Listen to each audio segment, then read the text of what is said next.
السلام علیکم دوستوں، میں ہوں عاقب جاوید اور آپ دیکھ رہے ہیں میرا چینل اردو ورلڈ۔ تو آپ سب لوگوں سے گزارش ہے کہ میرے چینل اردو ورلڈ کو سبسکرائب کر لیں تاکہ میری آنے والی تمام ویڈیوز آپ کو فوراً مل سکے۔ تو چلیے چلتے ہیں آج کی سٹوری کی طرف۔ اندھیرے یورپ کی پیروی۔ اوزیے بوزبیک 16ویں صدی کا ایک یورپی مصنف، مورخ، سیاستدان اور سفارتکار تھا۔ وہ سلیمان عالی شان کے دور حکومت میں سن 1552 تا 1562 قسطنطنیہ کے دربار میں بطور آسٹریائی سفیر تعینات رہا۔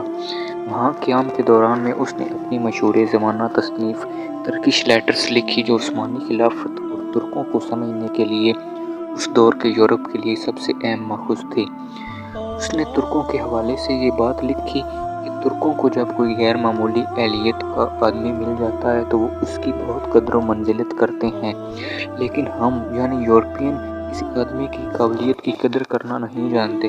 ہم نہیں جانتے کہ اسے تعلیم و تربیت دینا ہمارا فرض ہے، جبکہ ترک قابل آدمیوں سے کام لینا جانتے ہیں۔ اوزبیک سلیمان کا ہم عصر ہے، جس کے دور میں عثمانی خلافت کا اقتدار مشرقی یورپ سے آگے بڑھ کر وسطی یورپ میں آسٹریا تک جا پہنچا تھا، اور موسم خلاف نہ ہو جاتا تو اپنی آخری یلغار میں سلیمان ویانا پر قبضہ کر چکا ہوتا۔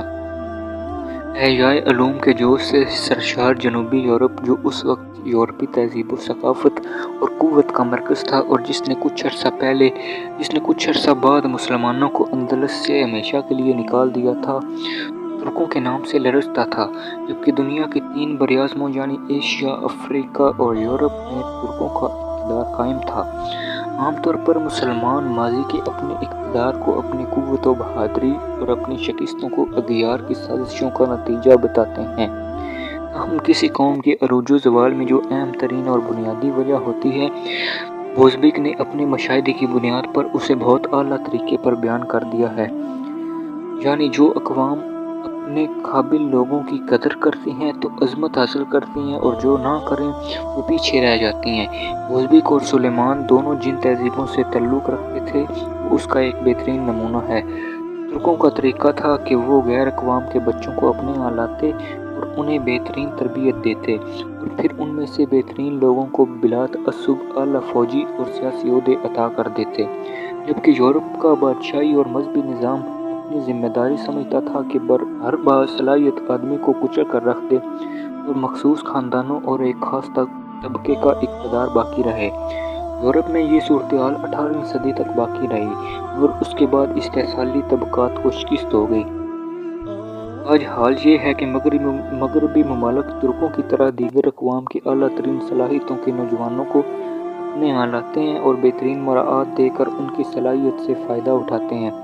یہ صلاحیت ان کی قوت میں مسلسل اضافے اور ان کے زوال کو روکنے میں بہت معاون ثابت ہو رہی ہے، جبکہ دوسری طرف مسلمانوں اور خاص کر اہل پاکستان کم و بیش اسی جگہ پر کھڑے ہیں جہاں قرون وسطیٰ کے عہد جاہلیت کا یورپ تھا، جہاں بادشاہ اور اشرافیہ عام لوگوں کو تعلیم و تربیت تو کیا دیتے، الٹا ان سے جینے کا حق چھین رکھا تھا۔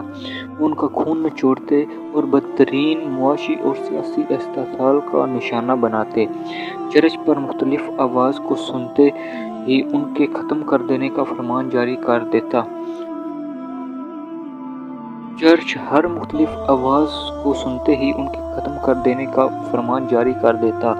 یورپ کی مسیحی عدالتیں اہل علم و فن پر بددینی کے فتوے لگا کر انہیں قتل کر رہی تھیں۔ تنقید اور اختلاف کرنے والے ہر شخص کے لیے جینا مشکل تھا، ان کی کتابیں جلا دی جاتیں اور وطن میں رہنا دشوار کر دیا جاتا۔ قابل اور بہتر لوگوں کی اسی ناقدری نے یورپ کو صدیوں اندھیرے میں رکھا۔ اگر آج ہم اسی اندھیرے یورپ کی پیروی کریں گے تو یہی اندھیرا ہمارا انجام ہوگا۔ بھائی ابو یحییٰ۔ دوستو ایک بار پھر آپ سب لوگوں سے گزارش ہے میرے چینل کو سبسکرائب کر لیں اور گھنٹی کا نشان کو پریس کر دیں تاکہ میری آنے والی تمام ویڈیوز آپ کو مل سکیں۔ اگلی ویڈیو تک کے لیے اللہ حافظ۔